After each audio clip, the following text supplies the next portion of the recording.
You know, I've been watching Zuckerberg and Musk try to deal with the issue of policing the net. And you can see both of them are whipping boys in a way. You know, Zuckerberg is a whipping boy for people on the right, and Musk is a whipping boy for people on the left. But they're both making a mistake. Both groups are making a mistake in attacking those two, in my estimation, even though they may have done things that weren't wise or well considered as they were experimenting their way forward. It's like nobody knows how to police the net.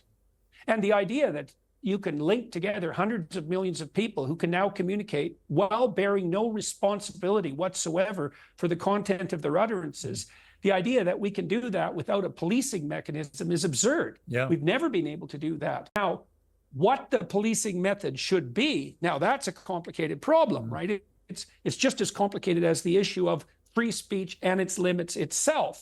And the truth of the matter is we don't know.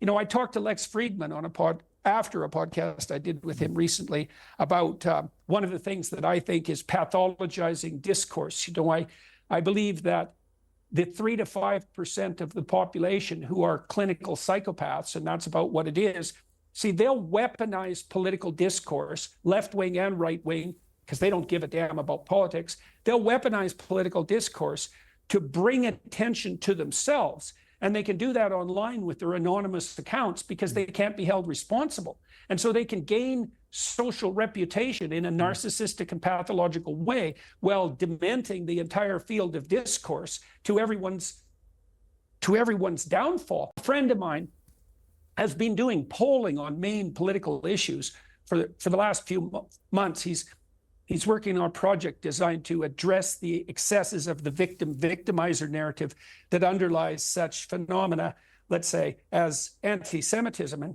he showed quite clearly that Americans, and you could extrapolate to the rest of the West, Americans hold views that are 85% in common across a very broad range of contentious political issues.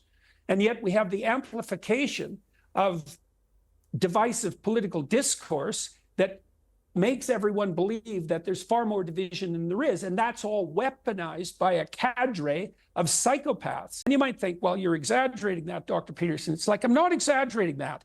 The problem of manipulative parasitism is an ancient biological problem. There's evidence that sex itself evolved to solve the parasite problem. And really what we have online is the fact that the free social media communication networks are swarmed by parasites who are narcissistic and Machiavellian, and they're warping and twisting the system to bring themselves up into a public view they don't deserve by exaggerating the significance of the discrepancy between people. And like, I think of all the things that I can see happening, especially in the online world,